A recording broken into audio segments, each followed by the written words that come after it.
As we anticipate the release of The Winds of Winter, we can confirm that Jon Snow will be openly and explicitly homosexual when he comes back to life. Yeah, we're all on the edge of our seat for this thing, obviously. It's been years, but we have actually been able to obtain a leaked conversation with George R.R. Martin that actually has a lot of crazy stuff, so we might be making videos covering more than just this, but this is definitely one of the biggest points of interest because I think it's been like a pseudo, maybe in the background theory for a while that Jon was at least like bi-curious or whatever, and the fact he's been with Ygritte kind of points toward the fact that he's just straight up straight, right?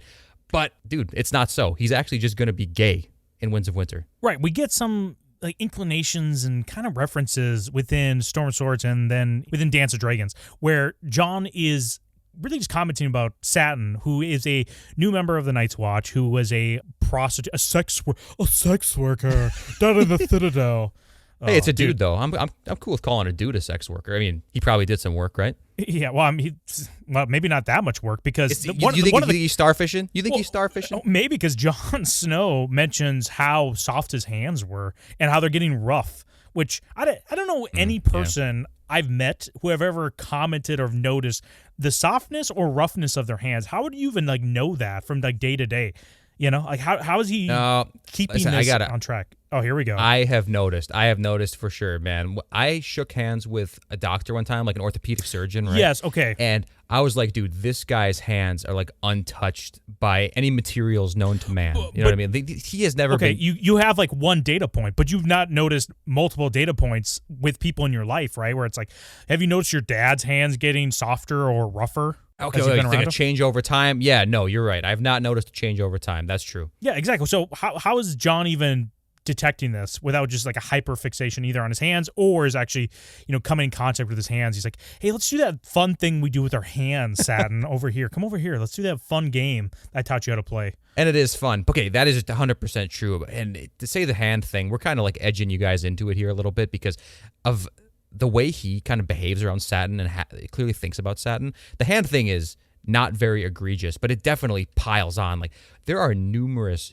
instances of Jon referring to Satin as pretty. He describes his voice as sweet as a song. Even, like amongst this crowd of people who are declaring Jon, for some reason, he talks about Satin's voice as sweet as a song. It's like, why would you say that? It's just very, very bizarre. He has high praises for him. He talks about how well he's dressed. He's always referencing his skills. He's a good cook. He's an archer, a swordsman, a sword swallower. Yeah. He's good. He's good at what he does. And when anyone shits on him, Jon is the first one to be like, hey, knock it off. Knock it off. Yeah. That's my boy. Right. You knock it off. It's like, dude, chill out. We're a bunch of the rapists and murderers up here. And it is funny whenever they call out Satin being like, well, this guy is literally a slut. Like he was like a hole people were using. And it's like, I guess I just love the caste system in the Night's Watch where this gay prostitute is way lower than just the rapist and murderers or somehow up there. Yeah, well, I murdered like 10 people, but at least I didn't have sex with another man for money. Yeah, I did it for free, though. Well, that's true.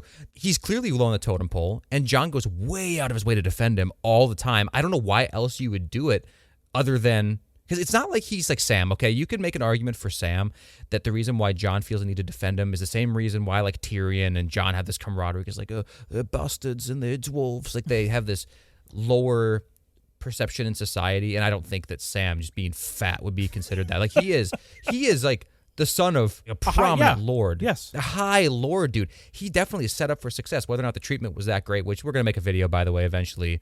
I think defending... Randall Tarley is 100% correct in everything. I don't think Randall Tarley would have that big of an issue if Sam was like this big bowling ball of a person, but was crushing it in like the hunting fields and stuff, right? Like it's all attitude. It's all attitude. Right, exactly. So I'm just saying, I think there's that explanation for why Jon would kind of like, put his wing over Sam. But for Satin, who is extremely skilled, we don't get the impression that Satin has like any sort of confidence issues or he's struggled in society other than like his job right now. These like quote-unquote alphas at the wall are coping, you know what I mean, trying to talk down to him. Jon is definitely trying to put the moves on this guy. He's hungry for this guy. He's de-hungry. He wants to swallow his sword. There's no way. And plus, listen, he's from Old Town. So fucking cool, dude. Like the metropolitan of Westeros. Jon's never been to Old Town, I guarantee. Yeah. He can only like imagine what kind of sweet stories and cool tricks this guy could teach him. Like there's actually a lot to it. I think he wants a relationship with this guy, not just like a quick, bend him over and More than that. Right, yeah, Jon is definitely grooming this guy, too, trying to keep him around. It's like, yeah, he's gonna bring my horse for me. Oh, it's like, dude, Jon, chill. Yeah, we get it. Okay, just say you want him for yourself, and we'll let you be. But the way Jon chooses, or like, I mean, I shouldn't say chooses, but how he judges attractiveness of women such as Ygritte is he says they look like Arya, which is George's. I don't know if that's like the remnants of George's original plan, where it's it definitely was, where Jon was supposed to, have a love triangle with Arya and Tyrion. The triangle, of course, with Jon and Tyrion being on one side of it, right? Right, of course. They're fighting over that Tyrion bussy. But Jon always referenced like Ygritte is like kind of not attractive, but has like an Arya quality, and of course he has sex with her later, right? It's like, oh yeah, she has like a boyish kind of rugged features, and I love it. It's like now he's just going the opposite way, instead of the tomboy. I mean, I don't feel like it's that big of a stretch from going from tomboy to what's the femboy. Is it that big of a jump across the bridge there for Jon to make? No, definitely not. Like it's like about a 6-inch jump, I'd say, depending if he's a average size or not. But it's 100% true about Ygritte, man. She's dominant. She's like a traditionally masculine personality. And dude, think about this. He goes down on her nonstop, and that's the first thing he does, and then won't let her reciprocate. Why is that? Because he can't get it up for a woman, dude. He's embarrassed. He knows kind of what he wants, but he's like, I'm not 100% sure. I know that I definitely had like this little boyish crush on my Uncle Benjen since childhood for sure. Dude, he sees Jaime walk past. This is a side note here. When he sees Jaime and Cersei, he describes Cersei as like, yeah, I mean, she's definitely like good-looking woman, but I can kind of see like the snakiness behind her eyes. Just a brief overview. But then Jaime walks by, and he's like, he looks exactly like his sister, only better. He's shining and gold and beautiful. He's got alluring green eyes and an unbelievable fucking ass when he walks. Like, he literally goes way in on this guy. Yeah. Couldn't have said 2 words about Cersei, really. That was an afterthought. But Jaime, he really is into Jaime. So, yeah, there's like a lot of instances where he definitely finds like the male form more appealing, and you can see it reflected in his women. Arya, Ygritte, and I think this might be a factoid. I actually saw that somebody else say this. I don't know if this is true, so fact check this.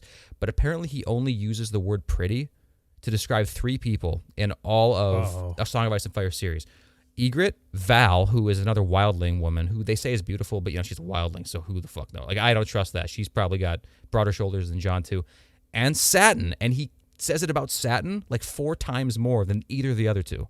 Yeah, I mean, we're mostly just looking at, like, imagine if we took Satin out of the equation here. We just looked at the instances of him and Jaime, the Arya thing. It's leaning that way. The Satin is just the biggest step towards, like, I think he swings for another team, and it makes 100% sense why that's the case, right? Like we said, we have it confirmed, and we'll reference the actual conversation that was leaked here. We're just trying to go over the prior evidence for it so that people don't understand this came out of nowhere, I mean, just the idea of him wanting to join the Night's Watch. Oh, yes. He's like, Father, what is the Night's Watch? He's like, it's all men. They serve for life. You don't have sex with anybody.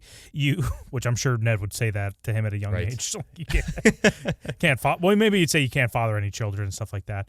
But the whole time he's just like, all men serve for life. When can I go? Dad, please. Yeah, exactly. It's a despicable hive of filthy rapists and murderers.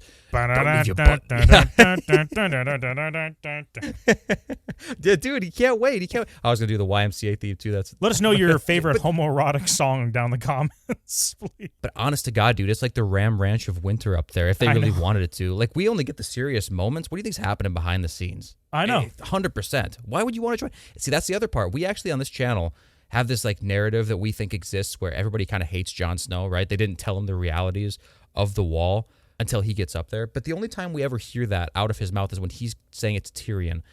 Like, what if he had said that to Benjen or his dad?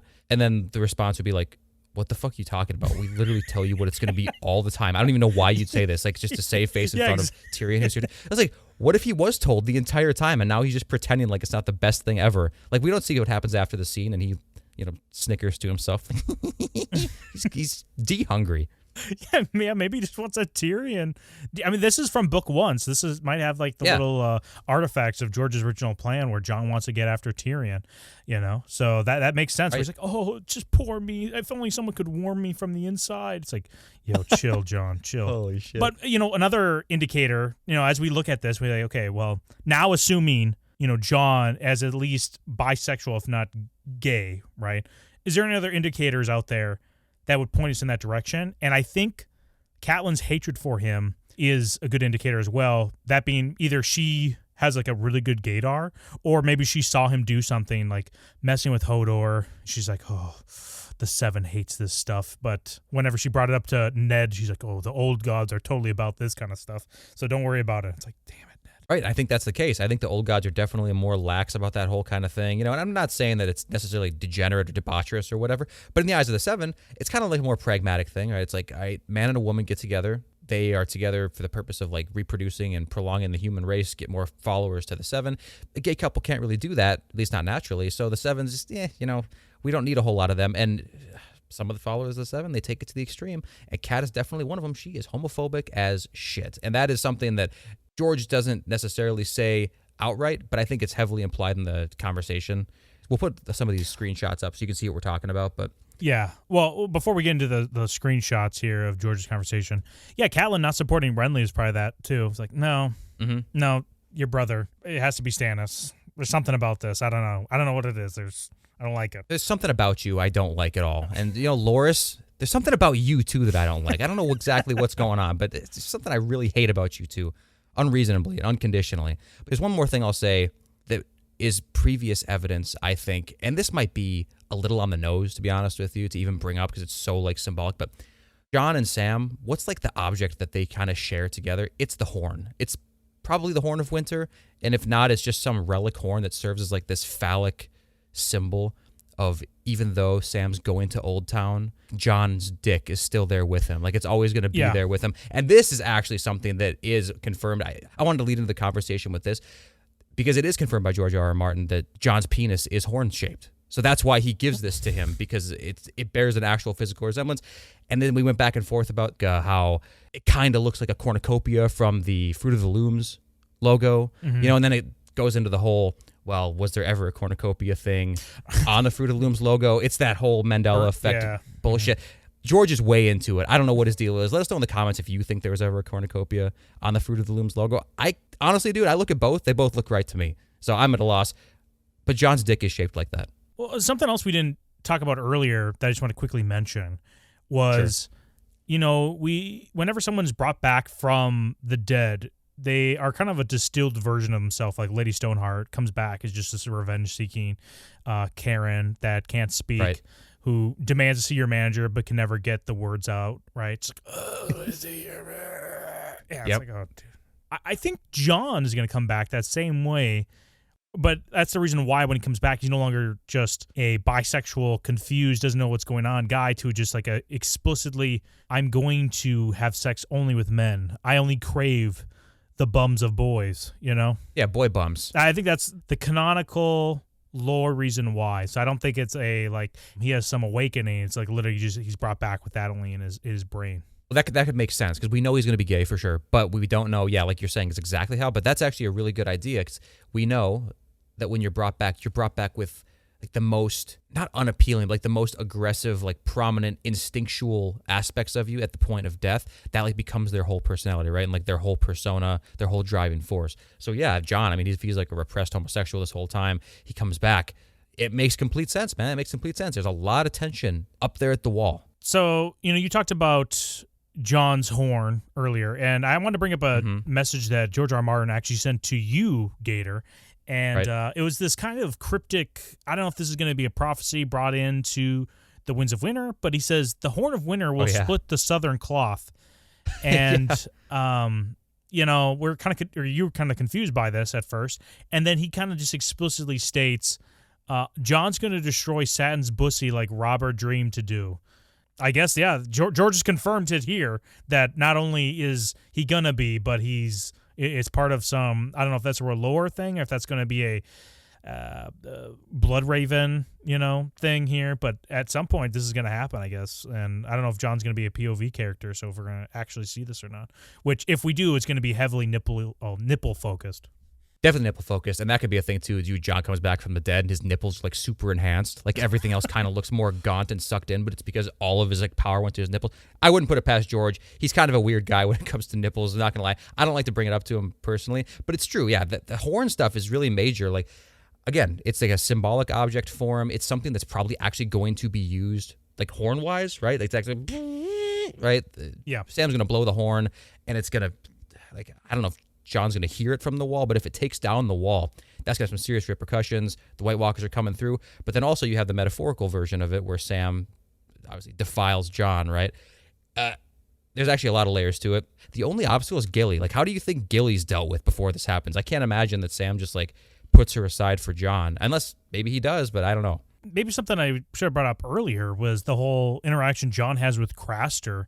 I mean, there's definitely something going on there where either Jon is jealous of just Craster's alpha energy, or is he just mad that all of the boys are being taken? He's like, dude, why aren't you perfectly good boys you could raise here too? Why are you throwing them away, you know?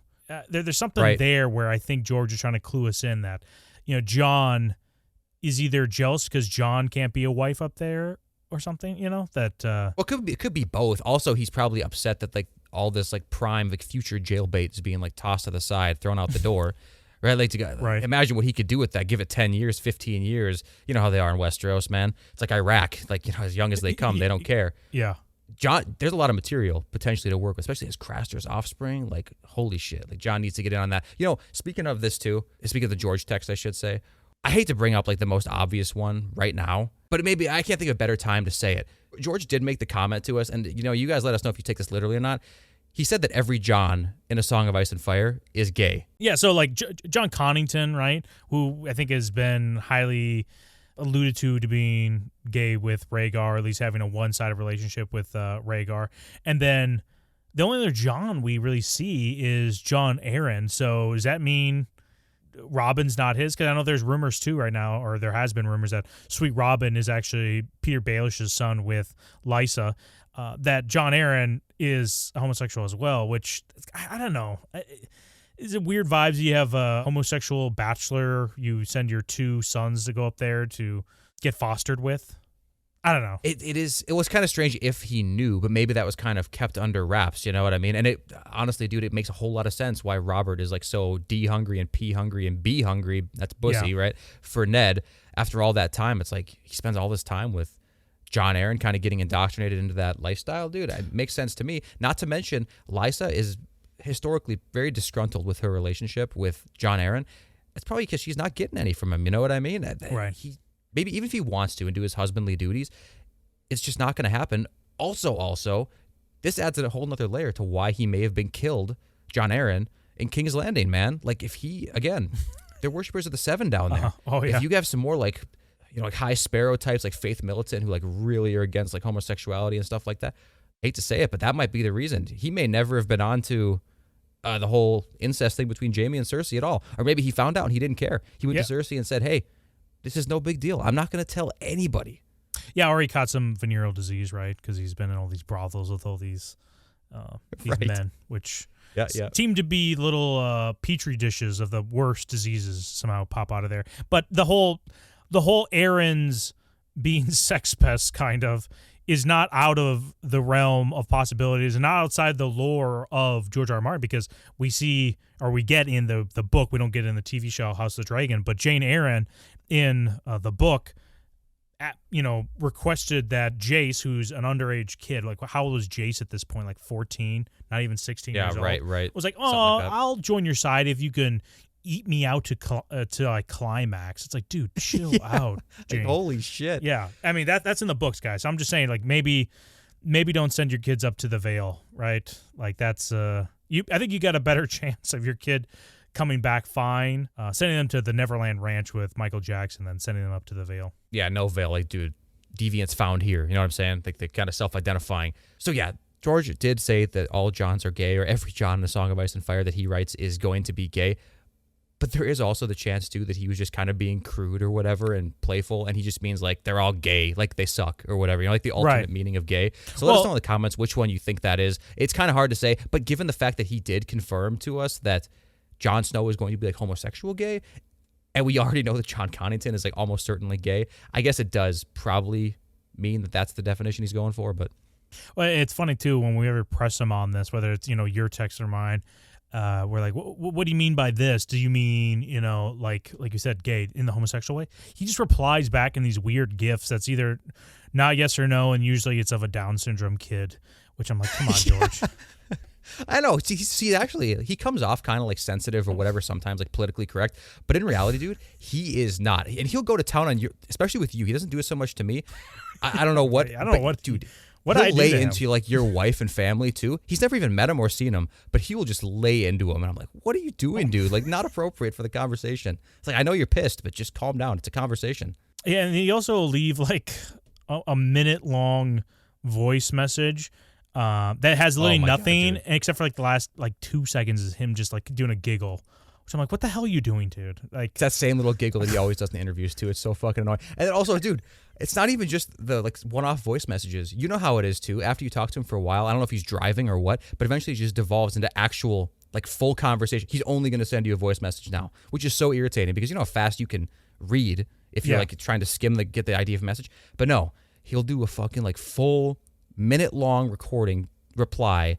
And it's like, you know, he's a Gardner writer. He's also a Gardner texter, man. He'll lay these little seeds of conversation throughout. It's like, I don't know which one's going to emerge by the end of this reply, but I got to be on my toes to respond to it. Otherwise, this conversation's going to go on all day. Yeah, it's the long breaks in between whatever he's saying. Then on top of it, he's like, what's that smell? Maybe I should clean out this car. Ugh. He gets so distracted. Yeah, I don't know. Yeah, so, okay, in the future, we're going to make a few more videos, I think, talking about just stuff we've discussed with George, because there's some wacky stuff. This might be the most, like, actually crazy out there, whatever thing that's confirmed, but there's definitely more material that we could make videos about that we've discussed. But for now, it's confirmed, guys. Jon Snow is gay as fuck.